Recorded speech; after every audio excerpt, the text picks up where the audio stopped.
Mesdames, Messieurs, mes chers collègues, Monsieur le directeur général de la FAO, cher Graziano, Monsieur le commissaire européen, cher Phil, Mesdames, Messieurs les membres du SIAM, et en particulier le président et le secrétaire général, c'est avec un profond regret que je dois m'exprimer au travers de cette vidéo. J'aurais souhaité être avec vous pour cette réunion interministérielle. Il se trouve que le Conseil des ministres en France a été déplacé par le président de la République un jeudi. Il m'est donc difficile de pouvoir être aux deux endroits à la fois. Je suis depuis longtemps engagé auprès du SIAM pour poursuivre les politiques qui ont montré que l'enjeu de la Méditerranée était un enjeu à la fois agricole, bien sûr, mais aussi un enjeu géopolitique. Je sais que cette réunion va aussi parler des grands enjeux migratoires qui se posent à l'échelle de l'Europe et qui posent de manière très claire les enjeux du développement agricole. Car dans toute cette zone méditerranéenne, mais bien au-delà, au niveau de l'Afrique, l'agriculture va être au cœur des grands débats liés à la fois à la sécurité alimentaire, mais aussi à la sécurité politique, à la sécurité géostratégique, à la capacité qu'on a à offrir à des jeunes qui arrivent aujourd'hui à l'âge adulte, à offrir des perspectives de travail, de développement et de réussite. Il faut que le SIAM soit cette institution qui permette ce lien et conduisent un certain nombre de politiques pour justement favoriser le développement à l'échelle de la Méditerranée, je le dis et je l'ai répété, et même au-delà, au niveau de l'Afrique. Vous avez, pendant ces semaines, préparé un accord sur les grandes orientations stratégiques du SIAM à l'horizon de 2025. C'est le Pacte Med, j'imagine, une forme de contraction entre politique agricole commune et Méditerranée. C'est, monsieur le secrétaire général, une très bonne idée d'arriver à définir les grands enjeux de demain. Ce sera aussi la préparation avec le SIAM de la conférence COP22 à Marrakech, avec la première initiative qui sera prise concrètement sur la lutte contre le réchauffement climatique et le stockage de carbone dans le cadre de cette COP22. Et je sais que le SIAM a déjà fait part de sa disponibilité et je voulais vous en remercier, en particulier monsieur le directeur général.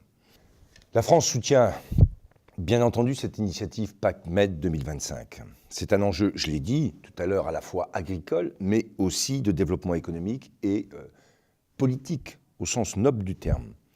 C'est pour cela que la France soutient cette initiative et qu'elle poursuit son engagement auprès de l'Institut agronomique méditerranéen de Montpellier, qui est, je le sais, au cœur des grands débats et qui est un outil très important pour pouvoir suivre l'ensemble des politiques, à la fois en termes de formation, en termes de diplômes, en termes de reconnaissance des diplômes et en termes techniques et agronomiques.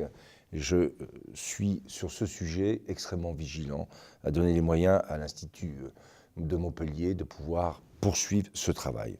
Je me félicite aussi de l'engagement que nous avions pris il y a quelques années de mettre en place avec Medamine un système statistique qui permette de mieux assurer la transparence nécessaire à l'équilibre au niveau des marchés des céréales sur l'ensemble de la Méditerranée. On sait que c'est un enjeu colossal, que nous sommes toujours à la merci, même si ce n'est pas le cas aujourd'hui, avec des prix bas, à la merci d'une situation qui ferait que l'envolée ou la flambée des prix aurait des conséquences dramatiques à l'échelle de la Méditerranée. Je me félicite aussi de la signature d'un accord de coopération entre le SIAM et l'Institut agricole vétérinaire et forestier français, qui marque là aussi notre engagement commun dans la recherche et dans la définition des grandes pistes pour demain. Tous ces enjeux doivent être au cœur de nos débats, doivent être au cœur de l'engagement du SIAM. Et l'Europe, et je le dis au commissaire européen, mon cher Phil, doit être sur ce sujet innovante On a des outils qui existent. Et je voudrais rappeler le programme AMPARD, qui est un vrai outil de développement et qui doit, je le souhaite, être développé à l'échelle européenne. J'aurai l'occasion d'ailleurs de prendre des contacts au niveau de la Commission et pour essayer de pousser à ce que sur cette question du développement, qui a été évoquée d'ailleurs lors des rencontres au sommet à Bratislava avec l'Afrique et la Méditerranée, on puisse développer cet outil qui permet d'avoir sur le principe de ce qui existe dans les programmes leaders au niveau européen, un soutien très précis à des initiatives locales qui sont au cœur du développement agricole et du développement rural. Ça fait partie des grands enjeux.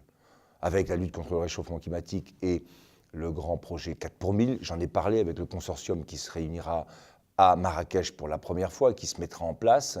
Le SIAM peut être un outil d'une grande utilité politique et stratégique dans ces domaines où, aujourd'hui, on le sait, beaucoup reste à faire. C'est en tout cas le message que je voulais faire passer. Je regrette encore 1000 fois de ne pouvoir être avec vous aujourd'hui.